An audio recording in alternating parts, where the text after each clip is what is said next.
Hey, what is going on, guys? I'm Rahull, and today for you I've got some somewhat good gameplay with the scout chopper. And I say somewhat because, you know, when you go on those kind of good runs, you think they're better than they actually are because you only remember the really good parts. So yeah, that's kind of what I did in this gameplay. I could have got some better gameplay, but like I said, I've been really ill, and normally when you are ill you try and get some gameplays and stuff like that, but I've just been so ill that I've just been in my bed asleep, so I couldn't really get much gameplay. This was surprisingly one of the only good gameplays I got, so and it isn't even good, so I'm scared to look at my bad gameplays, but yeah, this was one of the decent ones, I would say. So yeah, hopefully you guys do enjoy the gameplay. But what I'm going to be talking about in this video today are the BattleField Easter eggs. Now, lots of kind of news about Easter eggs have come at light in the past kind of few weeks, I would say, and that's mainly down to Jack Frags. I think mainly it is, and maybe even that Phantom Prospect challenge, but mainly I would say it's down to Jack Frags just stirring the community a little bit. And I think it was really good because it's really cool looking for Easter eggs, but he is the main guy behind it, in my opinion. And I think that's really cool. I mean, someone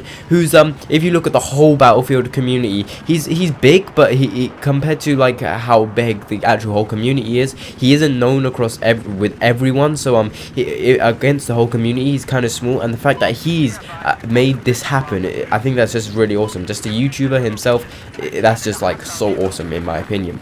Now, the Easter eggs in Battlefield 4, there are some small ones, such as like the Easter eggs on Flood Zone, or even that little plant on Dawnbreaker as a reference to Plants vs Zombies. Then there are even the big ones such as the dinosaur roar, and in fact that's the only one we've found so far. There is some possible evidence of some of one on Hainan Resort, I don't know how to say that, and then also the Megalodon on Paracel Storm, and I really doubt that there's actually going to be a Megalodon, but DICE are egging us on, trying to get us to have a look for it, and I do understand why DICE are doing it. Well, I think I understand, and the reason I think DICE are trying to egg us on, make us look for it a little bit more, is because of the whole thing with the DLC. Now, if you remember, I think a few weeks ago DICE released some kind of statement saying that they will be putting the DLC on hold, trying to fix the whole game, and to me that's really good. I don't really care about DLC. I mean, DLC's, yeah, it's alright having new maps and stuff, but if they were going to push it back a bit, I wouldn't really mind. I mean, the fact that they put Second Assault out and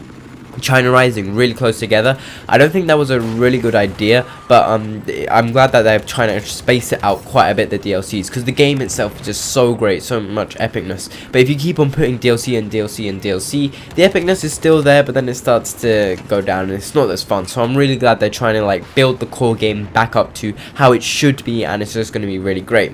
Now, as I was saying, they're trying to egg us on basically because they want people to still enjoy the game. I mean, there are some people out there that want the DLCs and stuff, and the fact that DICE aren't going to be doing that might annoy people, so they're trying to just egg us on with these Easter eggs and stuff, saying yes, Easter eggs are there, go and have a look. I saw this one picture on Reddit saying of this guy talking to one of the EA support people, and then the EA support person said that there might be even aliens, and I doubt there are, but they're just been like saying all these things to try and get us to look for them and stuff. And I think it was pretty cool. The community pulled together. We managed to find the dinosaur roar on Rogue Transmission pretty quickly, and I think without all this looking and stuff, that wouldn't have been found for some time. But I think it's pretty cool how this is all happening, and DICE egging us on. I think it's quite cool because hopefully it'll mean that maybe even if there isn't a Megalodon somehow right now, hopefully they'll slyly put one in a patch later on, and we'll be able to see a Megalodon actually in the game. In fact, there was actually a PC patch today, I do believe. Maybe they added a Megalodon there, I don't know, but if they did somehow just slyly do that, I think that'd be pretty cool.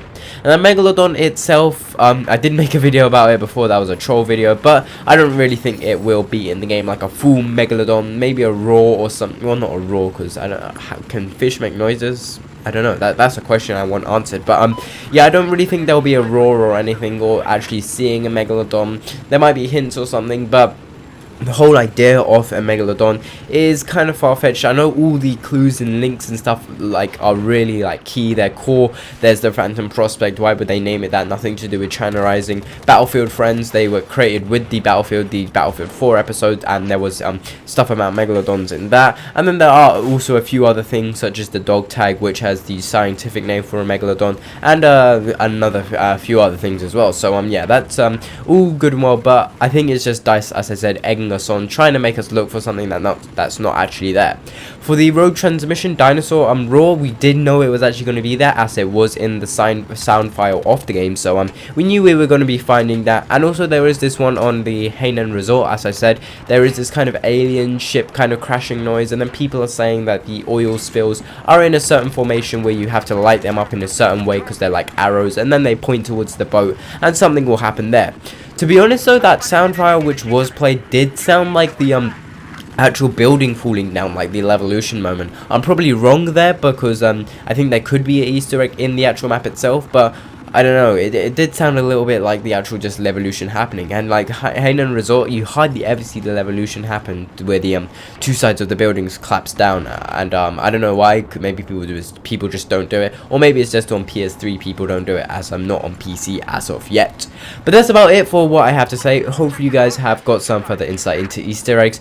I'm not going to be really covering Easter eggs all that much throughout the course of Battlefield, maybe one or two if they seem really cool or there's something to do with me.